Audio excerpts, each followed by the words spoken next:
Hello, everyone, and thank you so much for joining us today. I'm delighted to be here with Sharon Davies on this LinkedIn Live. It's so wonderful to have you all with us. Whether you're having lunch or whether you're joining us from the gym on your exercise bike, or you're simply here because you believe in the ongoing commitment to strengthening leadership in our sector. So if you're here already, please do say a quick hello in the comments section. Let us know where you're joining from. We really appreciate you taking the time to be here today for this conversation. So it feels really both timely and deeply important for the health and sustainability of our sector. So I'm absolutely delighted to be joined here today with Sharon Davies, who's the founder of the Good Place company. Sharon brings more than 30 years of experience working alongside young people, communities, and the leaders who serve them. Sharon spent 15 years in senior charity leadership roles, including 5 years as the chief exec of a national education charity, which gives her a really rare blend of strategic sharpness and that deep lived experience as a leader. So through the Good Place company, Sharon partners with boards, senior leaders to build leadership systems that really work in real life, supporting leaders to make thoughtful decisions under pressure, build strong and inclusive teams, and lead sustainably over time. Her work spans executive coaching, consultancy, interim leadership, strategy, and culture, all rooted in courage, compassion, and equity. Sharon is known for creating spaces where leaders can think clearly, speak honestly, and make practical progress together. Equity is central to her practice, and through equitable pricing and a commitment to dedicating at least 10% of her time to pro bono support for leaders who may otherwise be excluded from this kind of high quality development. So Sharon, it's a real pleasure to have you here with us today. Thank you so much for joining, and I'm really excited about today's conversation, especially given your long-standing commitment to helping leaders not just to survive, but truly thrive. So welcome. Thank you. It's a real pleasure to be here. I'm excited.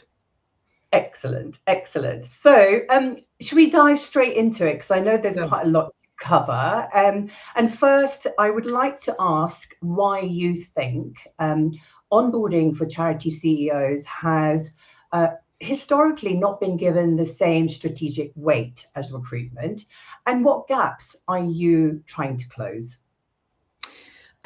Thank you again, Tiku. I mean, context matters, isn't it? Let's just paint the context. You know, as a sector, we're operating with finite resources. We are grappling with constant complexity as an ongoing basis. So when we're appointing a charity chief exec, it's one of the biggest strategic investments a charity will ever make. And we put huge energy into that recruitment. We hire for capability, potential, experience, and rightly so. But we don't always invest with the same intent when it comes to the conditions that leaders need to use that capability quickly and well. And there's often a real high, isn't there, when the role is landed, whether you're that trustee who's appointed your dream candidate, or if you're a leader who's stepping into a role that you're really excited about and you care deeply about. And then there's this gap. This gap is between, 3 and 6 months before you start the role, between being appointed to and starting the role. And that's where those delivery expectations start to blur, don't they? It's a bit like a new football signing, isn't it? There's huge excitement building, plenty of assumptions, but not everyone's clear about how that player is going to work on the pitch.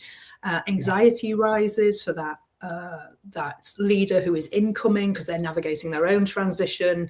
And in 3 to 6 months' time, a lot can happen in a charity, particularly in the climate that we're working in. And so a leader can arrive in a new role with significant responsibility before they've had time to truly understand the organisation system.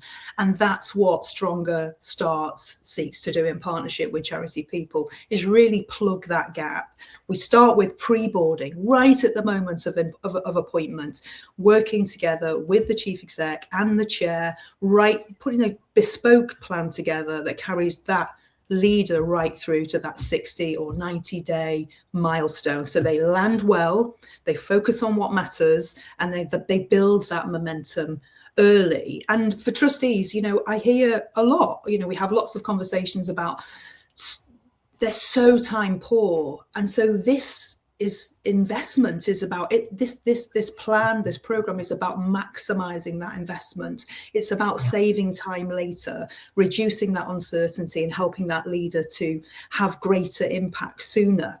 Because we know the leadership research tells us time and time again that the earliest months in role are some of the highest risk periods. And poor onboarding is one of those strongest indicators of early underperformance. And so I guess at its heart, Stronger Starts is really about treating onboarding as leadership infrastructure, and it's an investment in the sustainability of the organisation. Brilliant. Thank you, Sharon. And you're so right. It's almost, you've got that whole sort of, the process. It starts with sort of 8 to 12 weeks, to get the appointment sorted. And then there's another wait. And before you know it, it's like, okay, you're straight in at the deep end. And, it can be sink or swim. So, absolutely. So Sharon, in terms of obviously the program itself, it very much focuses heavily on the chair and the CEO relationship. Why is that relationship so pivotal, especially in small charities? It is a pivotal relationship. In all charities, the chair and the chief executive relationship is a critical partnership. And I think with smaller charities, it often shapes how organisations make decisions and they function every day. And when I talk about that, it's how confident a CEO can exercise judgment. How is risk held in between board meetings? How are those decisions made? And I guess what makes the biggest difference is how intentionally that relationship is set up from the start.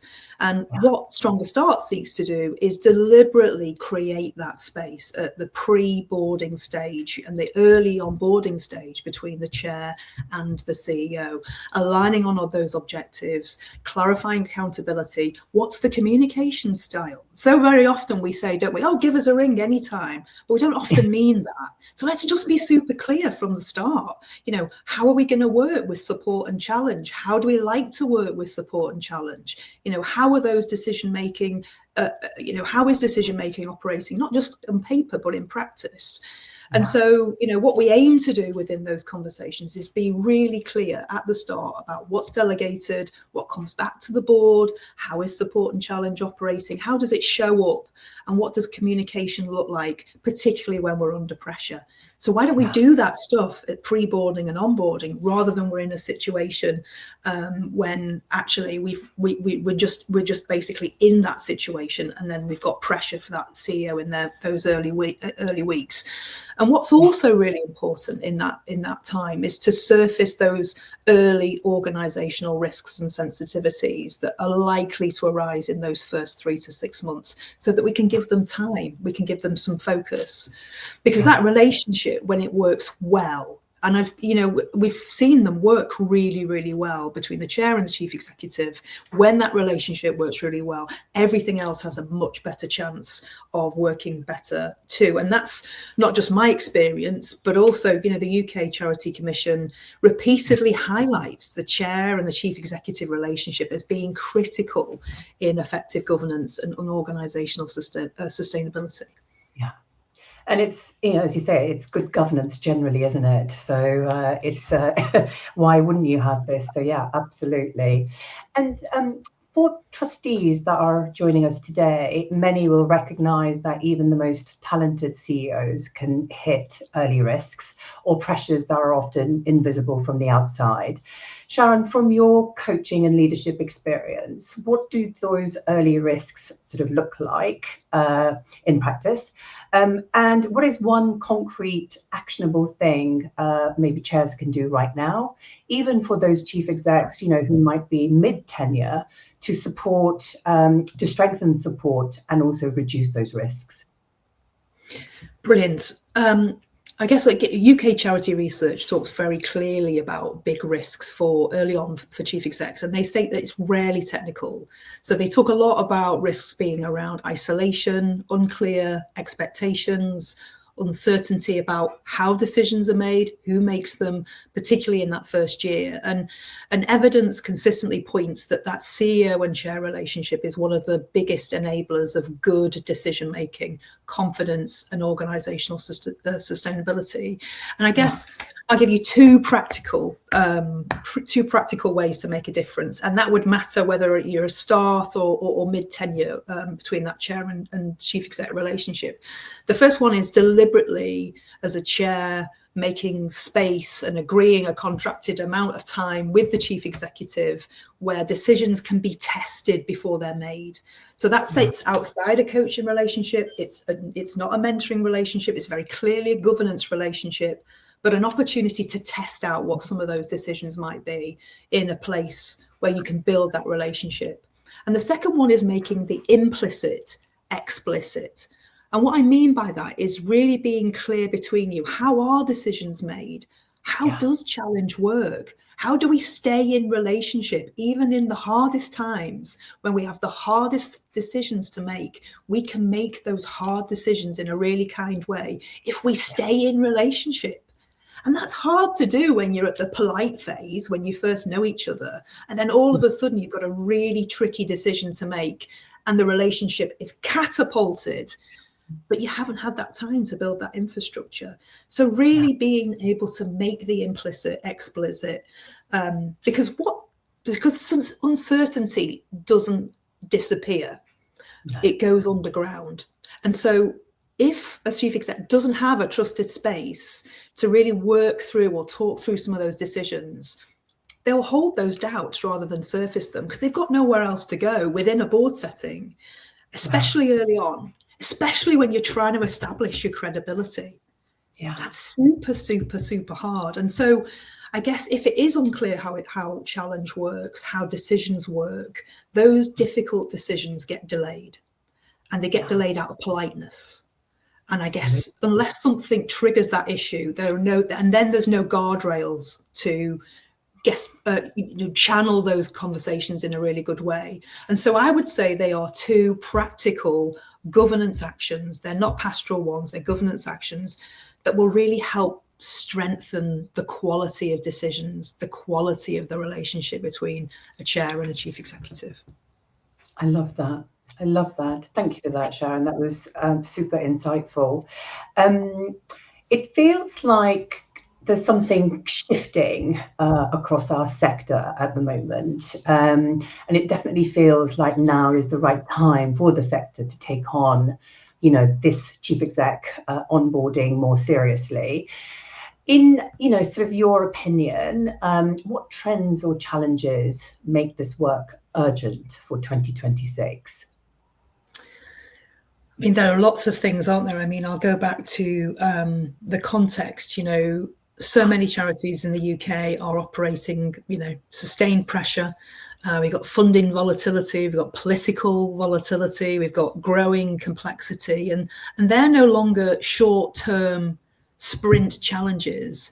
They're the conditions that organisations are continually leading through. And in that context, I think leadership is no longer about personal resilience. Whether you're a chief executive or a chair or a trustee, I think the capacity and the infrastructure of leadership support is critically important. And it's about whether we invest in the systems that enable leaders to do their best work and ensure the environment they're operating in is fit to support them, whether you're a chief executive or a chair. And I think what Stronger Starts aims to do is reflect that shift from reactive check-in support, you are okay, aren't you? You are resilient, aren't you? To intentional leadership infrastructure.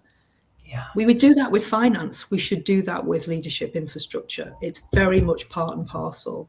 And I guess within that context, we need to recognise that leadership capacity is a governance issue. It's not a personal one. It's no longer about whether a chief exec or a senior leader is resilient or not. It's about whether that support system is fit for purpose. And I guess there's three ways that I think that we could bring that into discussion, as a sector.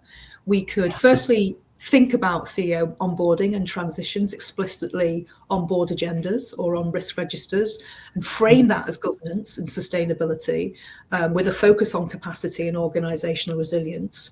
And even if you're not onboarding right now, think about leadership capacity, think about leadership infrastructure. How are we supporting our leaders? Are they on the risk? Is that on the risk register?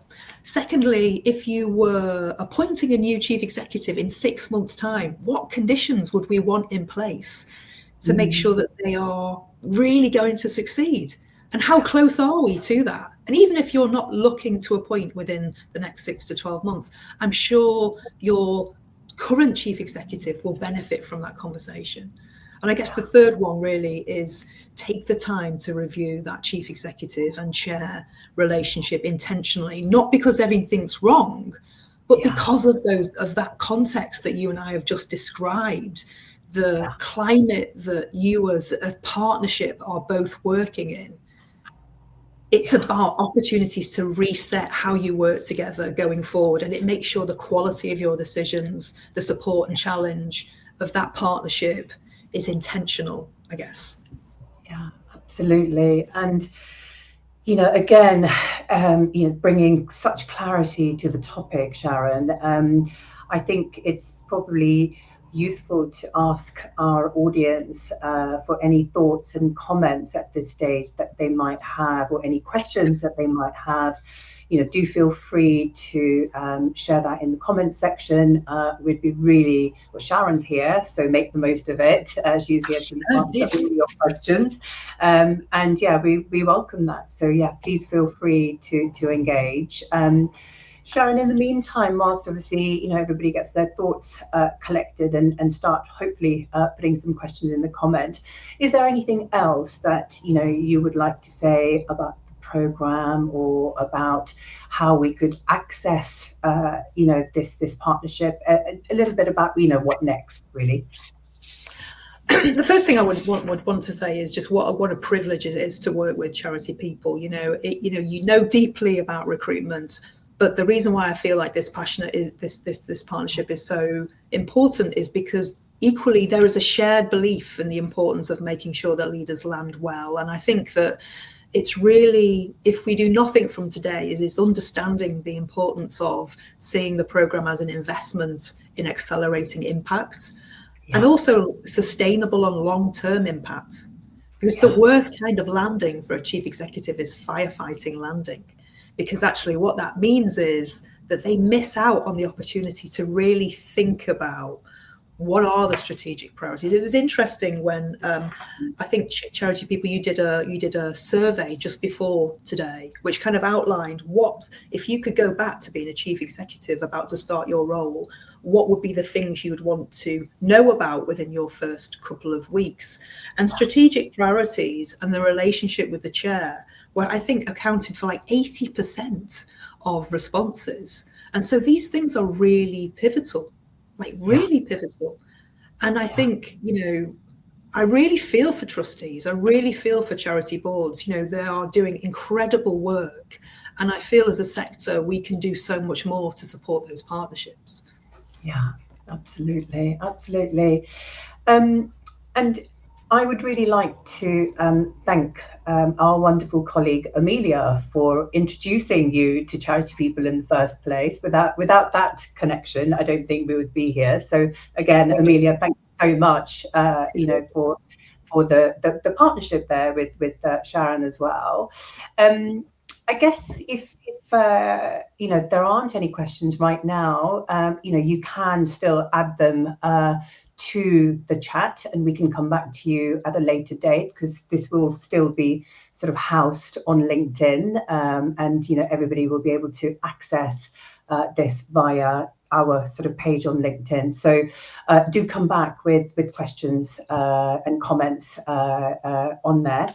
But otherwise, you know, it just remains to say thank you again, Sharon, and thank you all for joining us today and sharing your lunch hour with us. Really appreciate that.